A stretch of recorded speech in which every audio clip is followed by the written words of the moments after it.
Good morning students. आज हम physics का रह गया था, इसलिए चैप्टर में आप लोगों ने पढ़ा होगा, है ना। उसके आगे पढ़ाने वाले थे, तो अभी तक हम पढ़ा रहे थे वेक्टर्स एंड स्केलर, है ना। वेक्टर्स और स्केलर, ठीक। तो स्केलर तो चलेगा, वेक्टर्स चल जाते हैं। वेक्टर्स में वेक्टर्स के काफी भाग मैंने बताए थे, अपोजिट वेक्टर वगैरह है, इक्वल वेक्टर वगैरह है, यूनिट वेक्टर वगैरह है, ऑर्थोगोनल वेक्टर वगैरह है। 5-6-7 भाग मैंने बता दिए, ठीक। एक दो रह गए थे और होने को बहुत सारे होते हैं, बट क्या करते हैं, कुछ पढ़ते हैं जो हमारे बीएससी के लिए जरूरी है, क्योंकि ये सारी चीजें इंटरमीडिएट में बहुत अच्छे तरीके से पढ़ाई नहीं होगी, और उसके आगे की हम बीएससी में उतनी बात पढ़ेंगे जितनी में जरूरत होगी। तो कल का है तो पिछले लेक्चर में हमारा ऑर्थोगोनल तक हो गया था ना, ठीक। ऑर्थोगोनल मैंने बताया था, ऑर्थोगोनल वे वेक्टर जो एलामोनिया का है, ऑर्थोगोनल वेक्टर्स वे होते हैं जो हमारे एक्सेस के एलामोनिया, ठीक है ना। ये एक्स एक्सिस है, ये वाई एक्सिस है और ये जेड एक्सिस है ना। तो इनके जो एलाम्स बनाए जाते हैं ये orthogonal unit vector. Unit vector का मतलब वो वेक्टर, वो एकांक वेक्टर जो एक्सिस के एलम बनाए जाते हैं, एक्सिस वेक्टर्स कहलाते हैं। जैसे ऐसा आई है, एक्स एक्सिस के अंतर्गत आई होता है, वाई के अंतर्गत जे होता है, जे कैप आई कैप, और एक्स वाई आई जे के कैप, ठीक है। जेड एक्सिस के अंतर्गत क्या आता है, के कैप, ओके, ठीक है। अब इसके बाद ये देखते हैं, इसके बाद क्या है, इसके बाद आता है को प्लेनर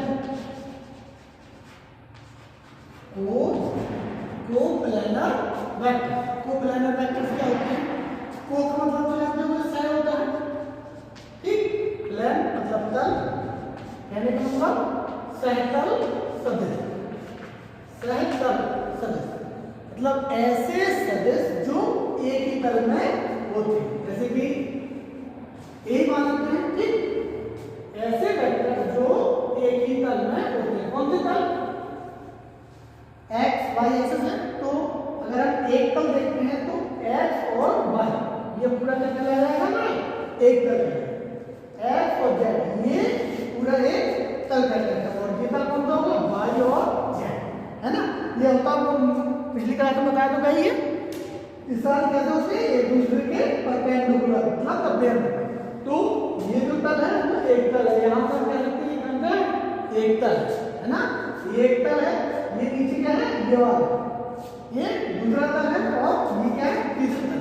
हम इस चित्र को इस कोने से या उस कोने से किसी भी कोने से डिवाइड मतलब मान सकते हैं कि एक ये वाला तल हो गया, एक वो वाला, चाहे उस कोने से एक ये वाला, एक ये वाला, एक ये वाला, ठीक।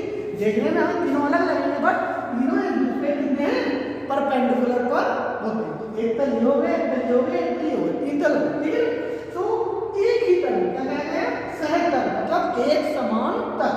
एक समान तल का मतलब है एक तल में जितने भी वेक्टर होते हैं उनको हम क्या कहते हैं, सहतल वेक्टर कहते हैं, को प्लेनर वेक्टर, ठीक है।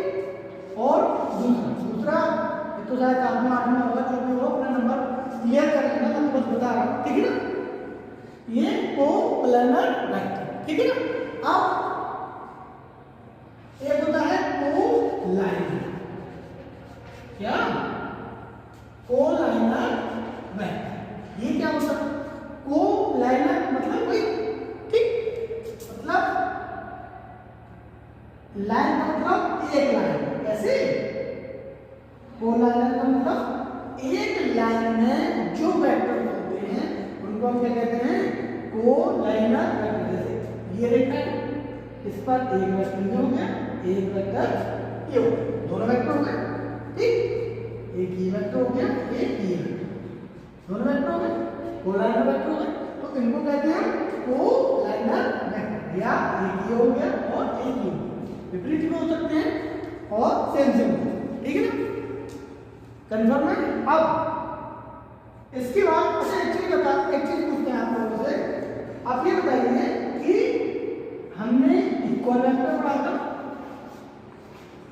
पढ़ा है। इक्वल वेक्टर नहीं कहते हैं, परपेंडिकुलर एक दूसरे से समानांतर जो होते हैं उनको हम इक्वल वेक्टर कहते हैं। ये भी लगभग में लगे तरह से समझ लें तो ये भी परपेंडिकुलर एक दूसरे को उसमें हो गए। फिर इसमें और इसमें कितना अंतर है बता दो। हाँ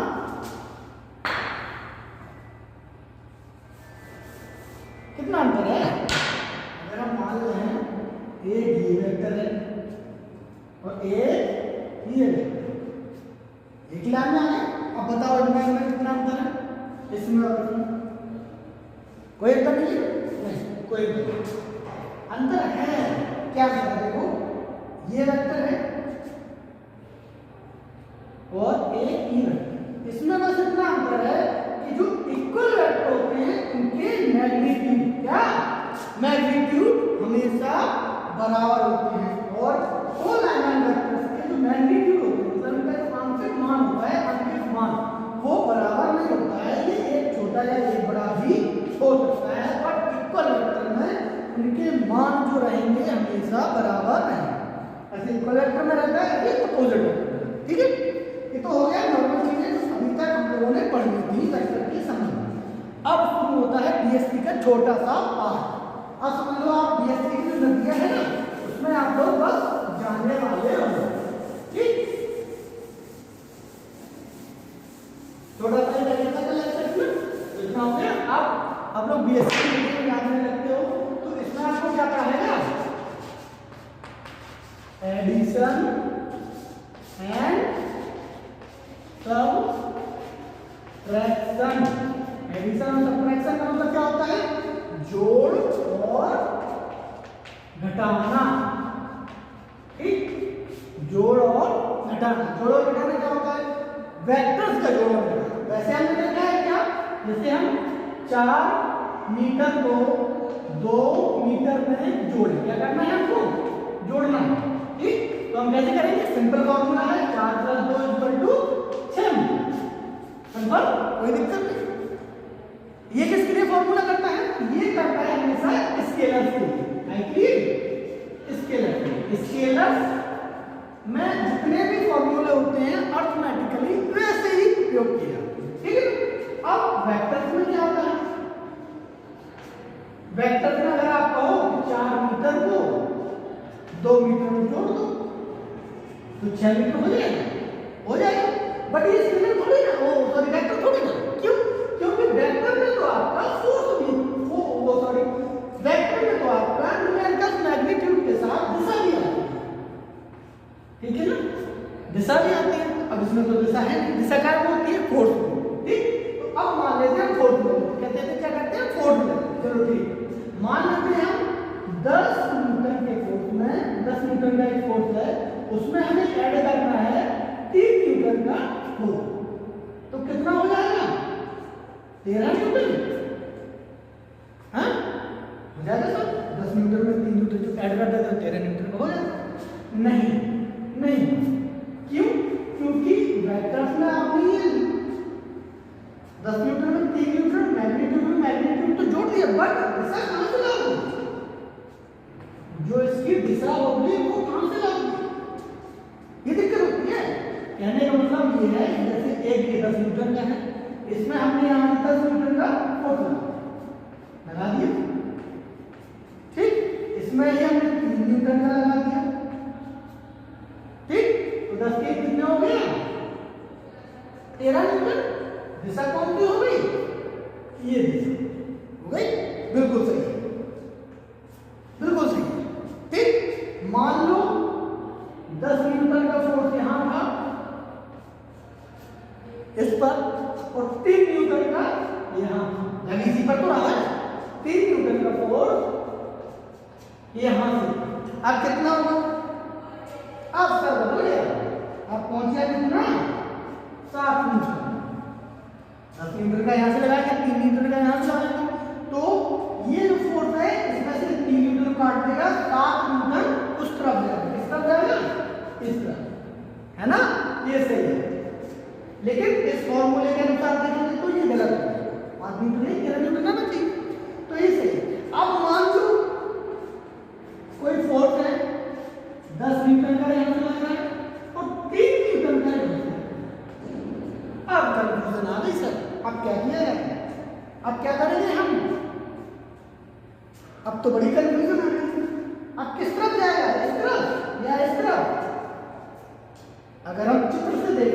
इसी तरफ जाएगा, लेकिन कितने पर जाएगा?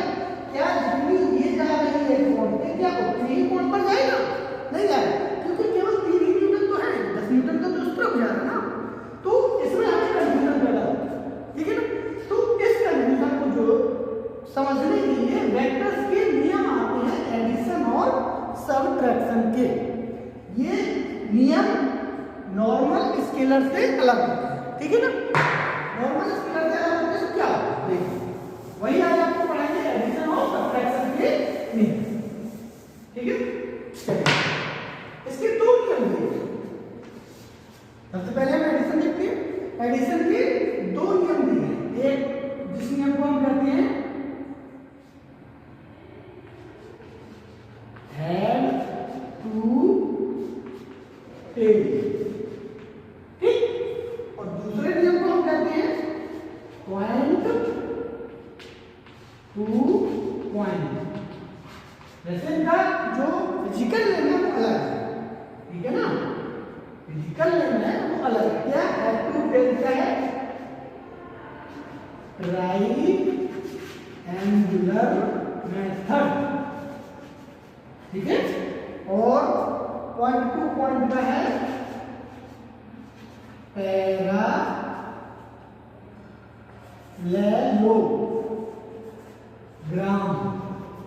मेथड, ठीक है। पैरालेलोग्राम मेथड का मतलब होता है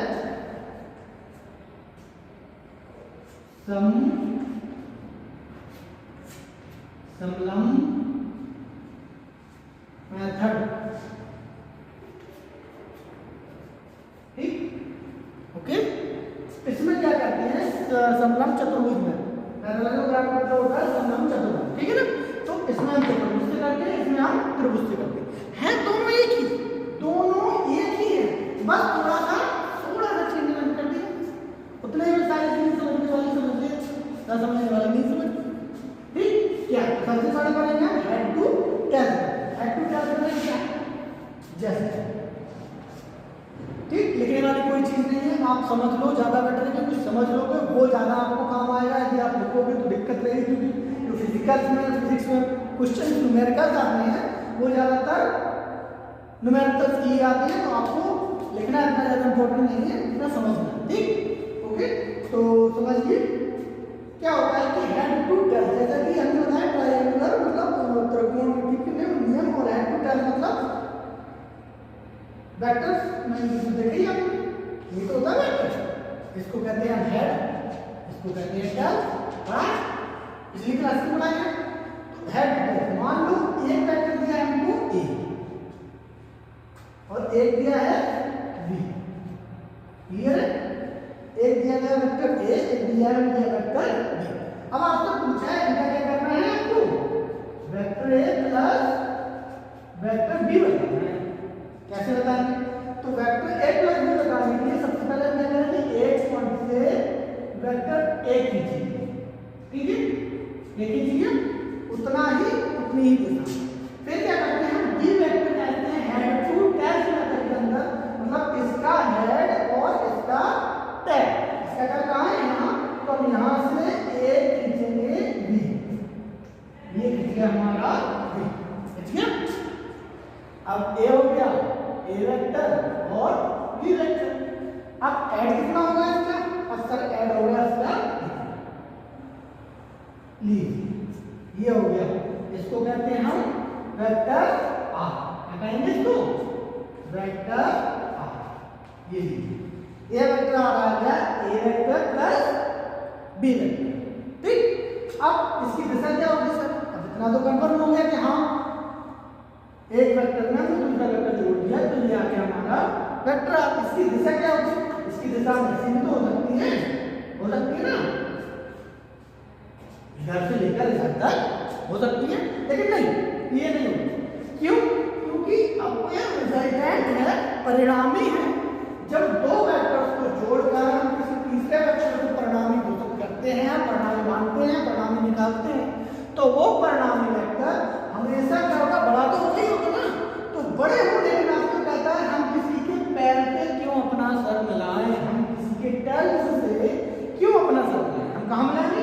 हम अपना सर मिलाएंगे सर से। ठीक, तो इसकी दशा क्या होगी? इसकी दशा होगी हमेशा बी वेक्टर के सिर के पास। ठीक है, इसको कहते हैं हम resultant of vector, resultant of A vector plus B vector. ठीक है, क्लियर हुआ? कोई दिक्कत? मान लो कोई दूसरा क्वेश्चन है, ठीक, जिसमें दे रखा है कि एक वेक्टर आपका ये है और एक वेक्टर आपका ये है। ठीक, ये वेक्टर ए है और ये वेक्टर बी है। इसका क्या होगा रिजल्टेंट? इसका भी वही। ठीक, पहले ए वेक्टर निकालेंगे, ये निकला ए वेक्टर, अभी निकला, अब निकलेगा ये देखिए, अब निकला ये निकला ना, अब निकालेंगे बी वेक्टर, तो बी वेक्टर किस तरह है? इस तरह। ठीक है ना, उसी के टाइप में, उसी के तरीके का ये निकल आया हमारा बी वेक्टर। निकल आया, रिजल्टेंट कितना होगा? रिजल्टेंट होगा हमारा ये है इसका रिजल्ट। ठीक है, कोई दिक्कत? हमारे ख्याल से यहाँ पर कोई दिक्कत नहीं आएगी। तो रिजल्टेंट ए हो जाएगा ए वेक्टर प्लस बी वेक्टर। इसके बहुत सारे क्वेश्चन आपको आगे आने के लिए मिलेंगे, तो आप ये सारी चीजें पढ़ते रहो। ठीक, क्लियर हो गया? सर ये तो था कौन था? हेड टू हेड, मतलब ट्रायंगुलर मेथड। अब हम कौन सा मेथड पढ़ेंगे? अब हम दूसरा मेथड पढ़ेंगे, पॉइंट टू पॉइंट मेथड। ठीक, point two point method. Point two point method क्या होता है? देखो, जैसे कि ये बता रहे हैं एक वेक्टर ए है, ठीक है, एक बता रहे हैं ये वेक्टर बी। अब इसको सॉल्व किससे करना है? Point two point method. Point two point method से कैसे करेंगे? वही सेम प्रोसीजर, कोई दिक्कत नहीं, समझ गए? जैसे ये हमने एक बनाया यहाँ पर वेक्टर ए, क्लियर है? ये वेक्टर ए हो गया, ये वेक्टर बी हो गया, ये बनाया वेक्टर ए। अब इसके बाद बनाया हमने एक वेक्टर बी। ठीक, ये बन गया वेक्टर बी। अब हम क्या करते हैं? Point two point, point two point, ये पॉइंट टू पॉइंट है, पॉइंट टू पॉइंट है नहीं, ये कौन सा है? ये, यही तो है। हाँ, तो हम क्या करते हैं? पॉइंट टू पॉइंट बनाते हैं। पॉइंट टू पॉइंट का मतलब है हम यहां से बनाएंगे, कहां से बनाएंगे? यहां से बनाएंगे। यहां से कैसे बनेगा? यहां से बनेगा ये वेक्टर। अब क्या किया जाए? अब सर रिजल्टेंट बताइए, रिजल्टेंट ये होगा। हाँ, वैसे लग रहा है ऐसा होगा? नहीं होगा, नहीं होगा ना, ये रिजल्टेंट नहीं। तो हम क्या करते हैं? हम यहां से इसके समांतर एक रेखा खींचते हैं या एक और वेक्टर से, या इससे इसी तरीके से एक वेक्टर खींचते हैं। ये ठीक है, इसके समांतर ये वेक्टर खींचेंगे और इसके समांतर ये वेक्टर, दोनों वेक्टर खींचेंगे। अब तीसरा रिजल्टेंट, तो जो इसका रिजल्टेंट होता है पॉइंट टू पॉइंट मेथड में, पैरेललोग्राम मेथड में, वो होता है इसी पॉइंट से, जिस पॉइंट से दोनों खींचे उसी पॉइंट से खींचने वाला एक विकल्प। क्या? इसी पॉइंट से खींचने वाला एक विकल्प, इसको कहते हैं हम resultant of A and B, है ना? Resultant of A and B इसी पॉइंट से। हालांकि एक विकल्प ये भी हम ये भी लिख सकते हैं, तो क्या ये रिजल्टेंट होगा? नहीं, पॉइंट टू पॉइंट का मतलब है उसी पॉइंट से रिजल्टेंट, उसी पॉइंट से विकल्प लेंगे जिस पॉइंट से हमारा दोनों वेक्टर्स खींचे गए। तो यहां से लेकर यहां तक ही बन जाएगा एक रिजल्ट। ठीक है, दिखाई दे रहा है? सेम सेम है ना? अगर हम इसको ऐसा मूव करें, देखो इसकी निगाह दिख रहा है, दिख रहा ना? सेम देखो, दिख रहा ना? ये तो क्या है? ओके, अब इसी प्रकार से अगर इसका निकालो तो इसका निकालो, सेम एक वेक्टर ए एक पॉइंट से इस पॉइंट से ये वेक्टर है, हो गया वेक्टर बी, ये लो सर ये निकल गया बी वेक्टर, ये वेक्टर ए हो गया और ये वेक्टर बी हो गया। ठीक, अब इसका रिजल्टेंट निकालने के लिए इसको इसके समांतर एक और खींचेंगे, ये खींच गया, और इसके समांतर यहाँ से एक और खींचेंगे। ठीक है, अब रिजल्टेंट क्या आएगा, इसी पॉइंट से खींचा गया एक विकर्ण, ये आएगा रिजल्टेंट। ठीक है, आ गया रिजल्टेंट है, कंफर्म है, कोई दिक्कत नहीं है ना, इसका रिजल्टेंट ये आ गया। Addition complete. ओके, कोई दिक्कत हो तो पूछ कर सकते हो, कोई दिक्कत हो तो क्लास में आइए, और रेगुलर क्लासेस चल रही हैं क्लास कॉलेज की, क्लासेस में आइए, क्लासेस में पूछिए, इसके भी न्यूमेरिकल्स आएंगे तो आप लोगों को बहुत दिक्कत आएगी पढ़ने में और सॉल्व करने में, इसलिए क्लासेस आइए, क्लासेस में सारी चीज़ें पढ़िए, पढ़ाई जाती हैं, पढ़िए समझिए और उनको सॉल्व कीजिए। ठीक है ना, ये हो गया एडिशन। अब क्या बचा अपना सबट्रैक्शन।